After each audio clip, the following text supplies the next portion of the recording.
خمسا قبل خمس شبابك قبل هرمك وصحتك قبل سقمك وغناك قبل فقرك وفراغك قبل شغلك وحياتك قبل موتك أو كما قال. Daripada Ibnu Abbas radhiyallahu anhu, Rasulullah sallallahu alaihi wasallam bersabda, yang bermaksud manfaatkanlah 5 perkara sebelum datang 5 perkara.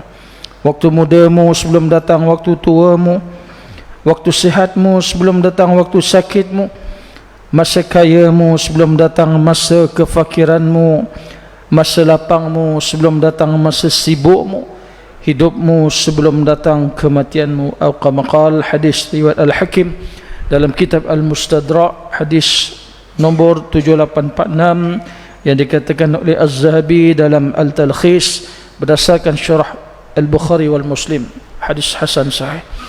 Yang dikasihi Tuan Pengusi, Tuan Nazir Masjid Nurul Yaqin, staf kepimpinan, Jadukuasa Masjid Nurul Yaqin, seluruh alul qaryah masjid sekitar Masjid Nurul Yaqin ini, adik-adik, abang-abang, kakak yang dirahmati Allah Subhanahu wa taala, tuan-tuan imam, tuan-tuan Bilal, tuan-tuan Syiah, para alim, para asatizah yang berada di sekitar kawasan Masjid Nurul Yaqin ini.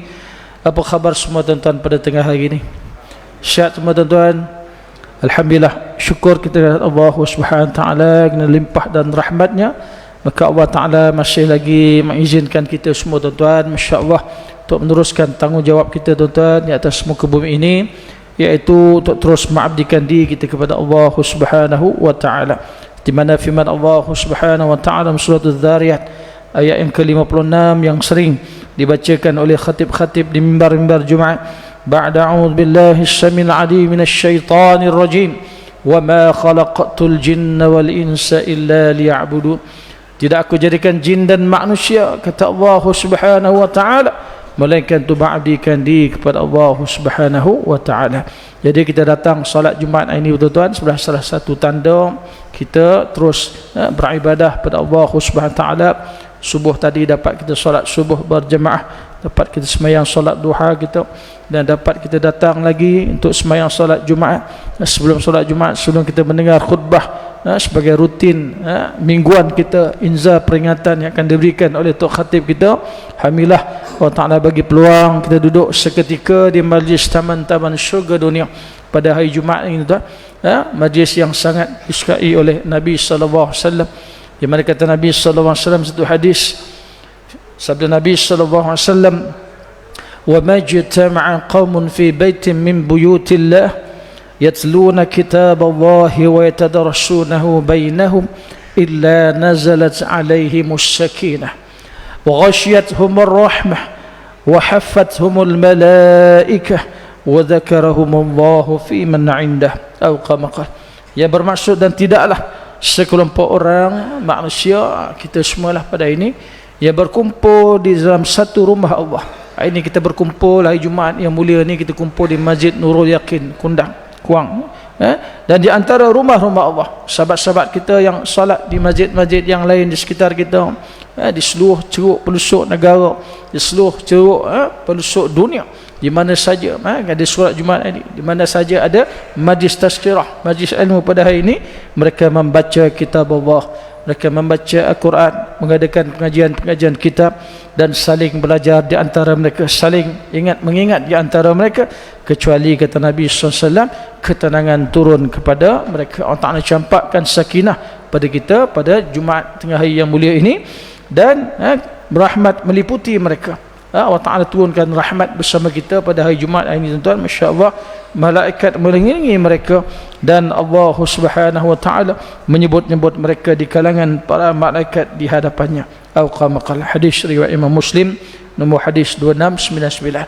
Maknanya apa tuan-tuan? Selain daripada kita datang solat Jumaat ini tuan-tuan, masya-Allah, bukan setakat kita yang ada dalam 1000 lebih ni, 2000 lebih orang ni tuan-tuan, masya-Allah, pada hari ini berkumpul semua sekejap lagi, juga kita bersama dengan puluhan ribu lagi malaikat rahmat yang duduk bersama kita pada hari tengah hari tuan-tuan.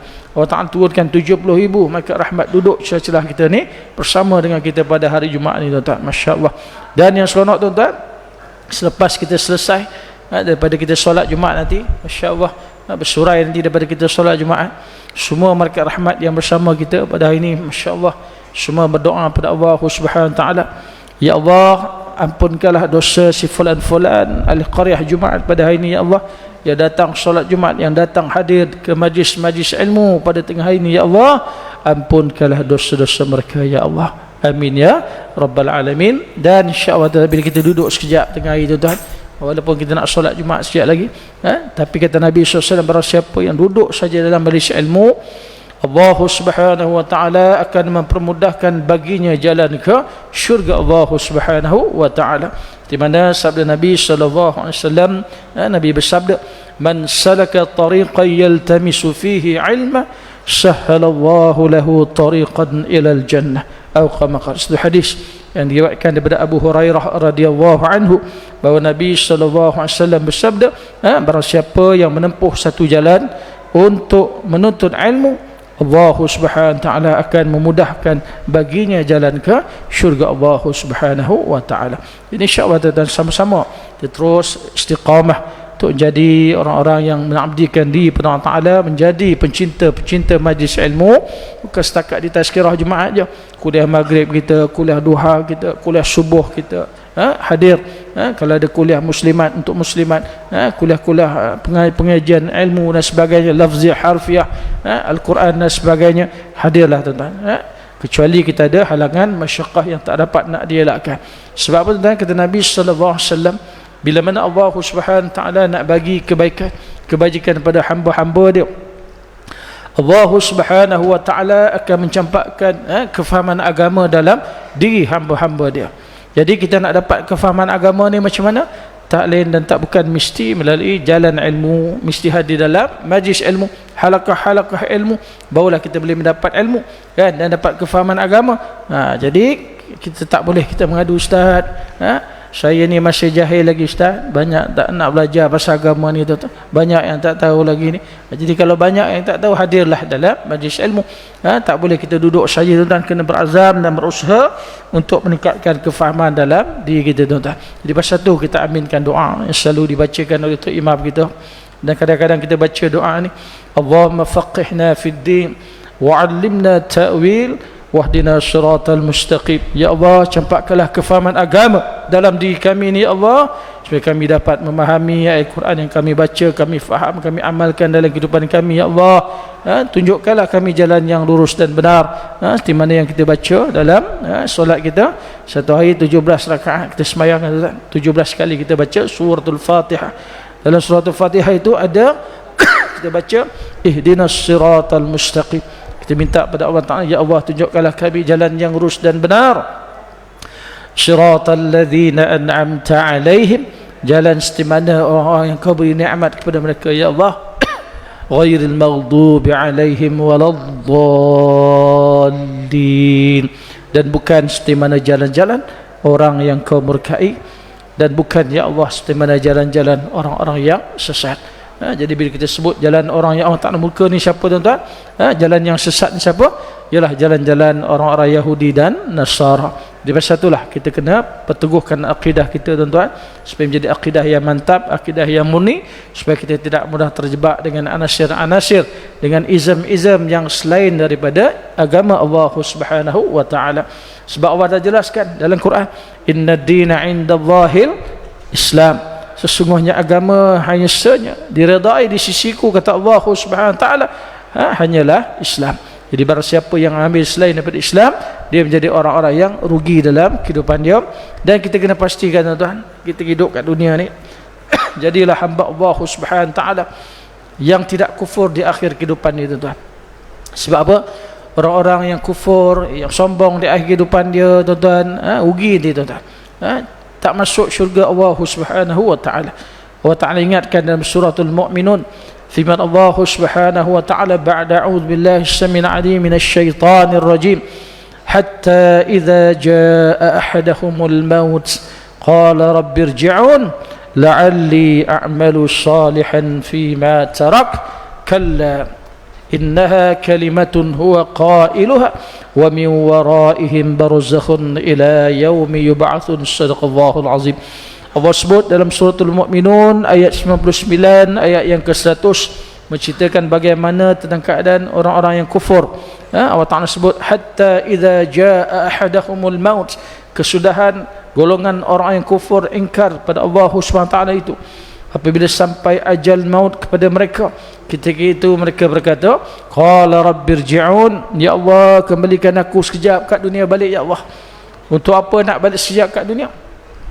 La'alli a'malu salihan fi ma tarakt, aku nak tebus balik, kami nak tebus balik ya Allah amalan-amalan salih yang telah kami abaikan waktu kami hidup kat dunia ya Allah. Yang pertama sekali tuan-tuan, dia minta nak balik kat dunia ni ialah apa dia? Ya Allah, aku nak kembali sekejap kat dunia, jadi sekejap menjadilah aku nak bersedekah, aku nak berinfak. Baru dia tahu betapa besar hebatnya sedekatun jariyah tu. Jadi anak nasihat berdiana dan sahabat-sahabat sekalian, teruskan berinfak walaupun sedikit, biarpun secara istiqamah. Jadikan tiap hari dalam kehidupan kita ni, pastikan tidak ada hari-hari yang kita tidak berinfak, biarpun sedikit pun tak apa tuan-tuan. Sebab apa? Infak-infak inilah tuan-tuan yang dapat menyelamatkan kita daripada siksa kubur. Infak sedekah jariah kita ni yang sedikit ni tuan-tuan, tapi istiqamah inilah yang dapat selamatkan kita daripada siksa api neraka Allah Subhanahu wa taala. Dan orang-orang berinfak ni tuan, masya-Allah, Allah Taala suburkan rezeki dia. Seperti mana tuan-tuan bayar zakat dan sebagainya. Dan orang berinfak ni Allah Taala bagikan syifa, umur yang panjang kepada mereka. Siapa yang nak mengadu sakit tu kan, terus perbanyakkan lagi infak. Sebab apa? Infak-infak ni dapat memberikan syifa, kesembuhan pada orang yang sakit. Teruskan berinfak tu tuan. Jadi pasal itulah, jangan kita jadi orang kufur dan ingkar. Aku nak balik, nak kembali, nak sedekah ya Allah. Aku nak jaga balik solat aku yang telah aku abaikan masa aku hidup kat dunia dulu ya Allah.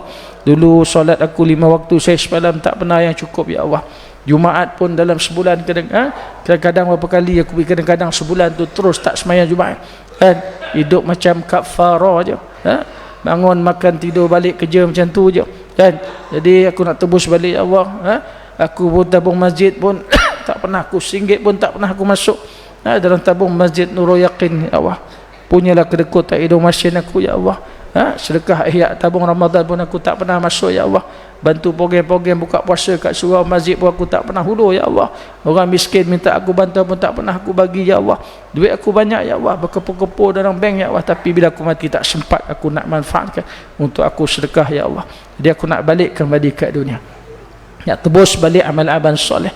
Dulu zikrullah pun tak banyak, selawat atas Nabi pun tak banyak, aku tinggal baca Al-Quran ya Allah. Jadi Allah kata pun kalla, tidak, sekali-kali tidak. Innaha kalimatun huwa qailuha, sesungguhnya Allah SWT kata, sesungguhnya perkataannya itu hanyalah kata-kata yang ia sahaja yang mengatakan di bibir mulutnya, sedangkan di hadapan mereka nanti adanya alam barzakh. Allah sebut, ingat, wa min waraihim barzakhun ila yaumi yub'atsun. Ingat, kita lepas ni tuan, dalam alam dunia sekarang ni kita hidup alam yang ketiga. Selepas ni kita akan ditransitkan pula ke alam barzakh. Esok lusa kalau kita meninggal antara kita tuan, masuk dalam barzakh tuan. Lepas tu pula Allah kata, ingat, nanti selepas alam barzakh pula akan dibawa lagi satu tempat di mahkamah Rabbul Jalil, di mahkamah Allah Subhanahu wa taala di yaumul mahsyar, untuk dihisab segala amal baik kita tuan-tuan. Seperti mana yang Allah sebut, faman ya'mal mithqala dzarratin khairan yarah wa man ya'mal mithqala dzarratin syarran yarah. Suratul Zilzilah ayat yang akhir. Barang Allah SWT akan menghisap amalan kamu walaupun sebesar biji zarah, amalan baik kamu walaupun sebesar zarah akan dihisap, dan amalan jahat kita walaupun sebesar biji zarah akan juga dihisap oleh Allah Subhanahu wa taala di yaumul mahsyar kelak tuan-tuan. Jadi pasal tu tuan-tuan, pastikan diri kita ni jadi hamba Allah Subhanahu wa taala dan terus mengabdikan diri pada Allah Subhanahu wa taala, yang tidak kufur ingkar di akhir kehidupan dia, yang rugi tuan-tuan. Dan jadilah kita ni manusia di mana yang Nabi sebut, kata Nabi sallallahu alaihi wasallam, jadilah manusia yang al-kayyisu, yang bijaksana, yang cerdik di dalam kehidupan dia masa dia di dunia. Tuan yang rahmati Allah sekalian, kita alhamdulillah pada tengah hari ini sebelum nak solat Jumaat sampai 3 saat ini, alhamdulillah Allah Ta'ala izinkan kita dapat meneruskan pernafasan kita pada tengah hari ini tuan-tuan. Tandanya apa tuan-tuan? Tandanya Allah Ta'ala sayang pada kita tuan-tuan. Allah Ta'ala bagi peluang untuk terus kita merasai kelazatan ibadah sehingga hari ini. Kelazatan ibadah tu apa Ustaz? Kelazatan ibadah ni kelazatan kita dapat jaga solat kita 5 waktu sehari semalam, kelezatan kita dapat terus membaca lembaran-lembaran Al-Quran, kelezatan kita dapat terus berzikrullah, kelezatan kita dapat terus berselawat ke atas baginda Nabi sallallahu alaihi wasallam. Apatah lagi tuan-tuan, pada hari ini hari yang sangat-sangat kita ni digalakkan merbanyakkan selawat, di mana yang akan dibaca nanti oleh Tok Bilal kita dan Tok Khatib kita akan ulang dan ulang dalam suratul Azab ayat 56 yang biasa kita dengar. Hari ini kita dengar, kita dikhususkan dalam solat Jumaat. Innallaha wa malaikatahu yusalluna 'alan nabi يا أيها الذين آمنوا صلوا عليه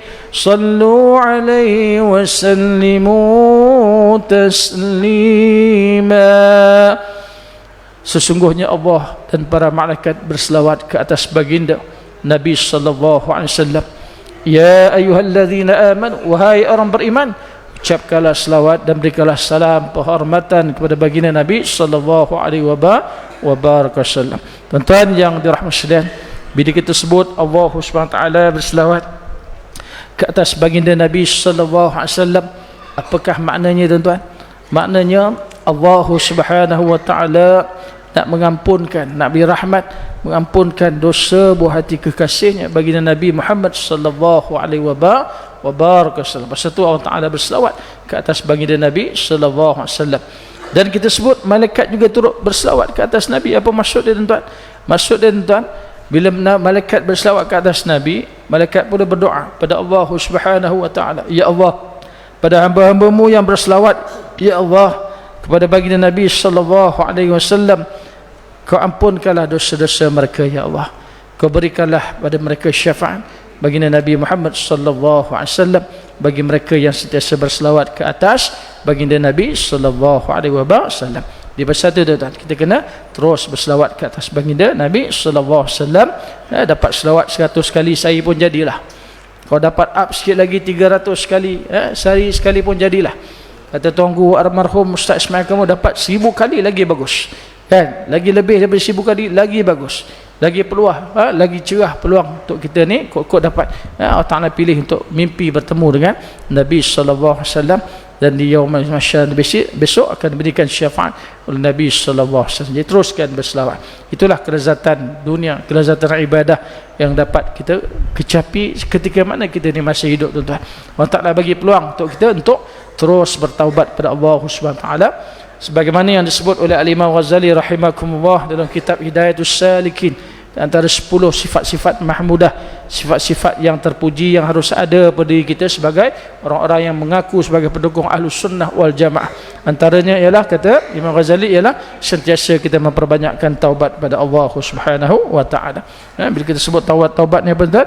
Taubat ni satu keazaman dalam diri kita, untuk meninggalkan segala kesalahan, untuk meninggalkan segala dosa-dosa kecil, dosa-dosa besar yang pernah kita lakukan, tetapi mestilah melalui jalan ilmu, mesti duduk dalam majlis ilmu, dan mestilah mempunyai penyesalan dan niat qasad dalam diri kita untuk tidak mengulangi lagi kesilapan-kesilapan yang telah pernah kita lakukan. Dan hamba Allah Subhanahu wa taala yang menderhaka atau yang berdosa, jika dia bertaubat pada Allah Taala dan memperbanyakkan amalan-amalan soleh dia, nescaya taubatnya akan diterima oleh Allah Subhanahu wa taala. Yang kedua, antara sifat terpuji yang kata Imam Ghazali rahimahullah, ialah kita kena siasa sifat khauf, takut pada Al-Khaliq, takut kita kepada pencipta yang mencipta kita. Kita ni tuan-tuan sebagai Al-Khaliq, sebagai hamba Allah SWT yang Allah Ta'ala jadikan atas muka bumi ini, bolehlah diibaratkan seperti musafir yang sedang bermusafir.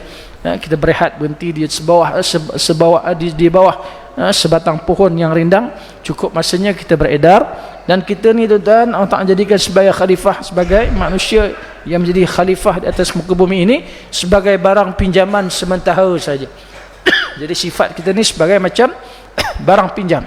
Jadi barang pinjam ni resmi dia, kalau barang-barang pinjam ni kalau tuan punya dia nak ambil balik, bila-bila masa je dia boleh ambil balik barang yang dia dipinjamkan. Di pasal itulah bila mana Allah Taala berfirman, ba'da a'udzubillahi syamil alim minasyaitanir rajim, kullu nafsin dha'iqatul maut, setiap yang bernyawa pasti akan merasai kematian. wa innama tuwaffawna ujurakum yaumal qiyamah, dan pada hari akhirat besok akan disempurnakan segala balasan kita. Faman zuhziha 'anil nar, barang siapa yang terselamat daripada siksa neraka Allah Subhanahu wa taala, wa udkhilal jannah, dan dia dimasukkan ke dalam syurga Allah Subhanahu wa taala, faqad faz, mereka itulah orang-orang yang berjaya, mereka itulah orang-orang yang merdeka sebenar-benarnya tuan-tuan, dunia wal akhirah. Sebab apa dia merdeka tuan-tuan? Sebab apa? Orang ni dia berjaya melepasi siksa neraka Allah Subhanahu wa taala. Kita ni semua tuan-tuan besok pada hisab di yaumul mahsyar, ditimbang di neraca mizan, akan dibawa ke 3 transit yang terakhir. Yang pertama ni kita akan melalui satu jalan nak menempuh sebelum transit yang kedua terakhir, neraka. Transit yang terakhir ialah syurga.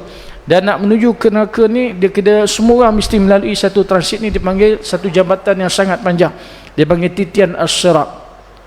Allah Ta'ala berfirman dalam suratul Mu'minun, suratul Maryam ayat yang ke-71 72, firman Allah Subhanahu wa ta'ala, ba'da a'udzu billahi as-sami'il 'alim minasy syaithanir rajim, wa in minkum illa wariduha kana 'ala rabbika hatman maqdiyya thumma nunajjiyal ladzina ittaqaw wa nadharul zalimina fiha jithiyya. Shadaqallahul azim. Dan tidak ada seorang pun di kalangan kamu yang tidak akan melintasi neraka Allah Subhanahu wa taala, yakni dengan menyeberangi satu jalan. Jalan ni dipanggil titian as-sirat. Titian as-sirat ni jalan yang dibentang sepanjang neraka nak menuju ke syurga Allah Taala. Jadi bermula daripada zaman Nabi Adam alaihissalatu wassalam sehingga zaman umat akhir zaman Nabi Muhammad SAW, semua pasti akan melalui titian sirat ini, dan termasuklah baginda Nabi sallallahu alaihi wasallam juga akan meniti titian asyirat ini. Jadi titian asyirat ini satu benda yang sam'iyah, benda yang gaib yang tak dapat kita lihat, nak bayangkan tuan-tuan. Tapi asyirat ni adalah satu jalan titian yang sangat halus, yang lebih halus daripada rambut kita dan lebih tajam daripada mata pedang. Tak bayang lebih tajam daripada mata pedang. Kalau kita tengok parang sembelih, tukang-tukang sembelih kita pun tengok demi parang pun bila dia dasar tuan. Kalau kita pegang pun dengan jari kita ni, tersilap pegang terguris boleh berluka tangan kita tuan. Kan? Ini macam tajam mata pedang. Jadi tak dapat kita nak bayangkan tuan. Jadi barang siapa yang jaga amal soleh dia masa kat dunia, masya-Allah, dengan rahmat dan Allah Taala, dia dapat menyeberangi titian sirat itu sepantas kilat menuju ke syurga Allah Taala. Tapi barang siapa yang tak jaga amal soleh dia masa kat dunia, tengah-tengah berjalan tuan-tuan, terjatuh, tergelincir ke dalam neraka Allah Subhanahu wa taala.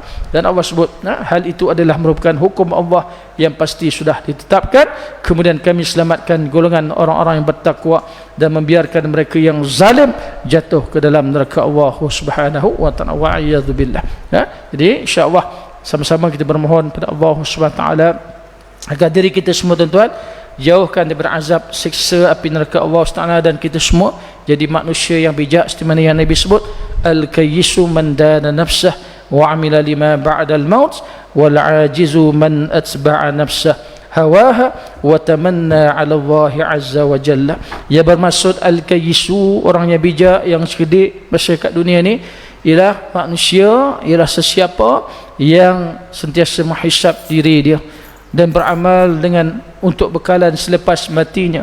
Sedangkan al-ajizu, orang yang rugi, adalah orang-orang yang mengikut hawa nafsunya dan berangan-angan kepada pemberian Allah Subhanahu wa taala. Orang bijak ni orang yang sentiasa mempersiapkan amal soleh dia selagi mana dia bernafas, sehinggalah hembusan nafas dia terakhir, dia memperbanyakkan amal soleh dia sehingga titisan hembusan nafas dia yang terakhir. Manakala orang yang rugi ni tuan, ialah kata Nabi, orang yang sentiasa mengikut hawa nafsu dia dan panjang angan-angan dia terhadap dunia, hubbud dunya, dan dalam masa yang sama dia takutkan kepada kematian. Jadi insya-Allah mudah-mudahan kita termasuk di kalangan golongan manusia yang cerdik, yang bijaksana, yang dapat mempersiapkan diri kita dengan amalan-amalan soleh yang sebanyak mungkin selagi mana Allah Ta'ala bagikan hayah kehidupan dalam kehidupan kita, insya-Allah tuan-tuan. Dan mudah-mudahan Allah Ta'ala jauhkan kita daripada tergolong daripada kalangan golongan manusia yang rugi hidup di dunia ini tuan-tuan. Aqulu qawli hadza wa astaghfirullahal azim li wa lakum wa lisairil muslimin wal muslimat wal mu'minin wal mu'minat fastaghfiru innahu huwal ghafurur rahim. A'udzu billahi minasy syaithanir rajim. Bismillahirrahmanirrahim. Alhamdulillah bil alamin wassalatu wassalamu ala Rasulillah Sayyidina Muhammad wa ala alihi wa sahbihi ajma'in. اللهم فقهنا في الدين وعلمنا التأويل واهدنا الصراط المستقيم. اللهم أرنا الحق حقا وارزقنا اتباعه وأرنا الباطل باطلا وارزقنا اجتنابه. اللهم انصر الإخواننا في غزة فلسطين. اللهم انصر المجاهدين في غزة فلسطين وفي كل مكان وفي كل زمان. اللهم إنا نسألك السلامة دائمة في الدين والدنيا والآخرة. ربنا آتنا في الدنيا حسنة وفي الآخرة حسنة وقنا عذاب النار وأدخلنا الجنة مع الأبرار يا عزيز يا غفار يا ذا الجلال والإكرام يا مقلب القلوب ثبت قلوبنا على دينك وعلى طاعتك برحمتك يا أرحم الراحمين والحمد لله.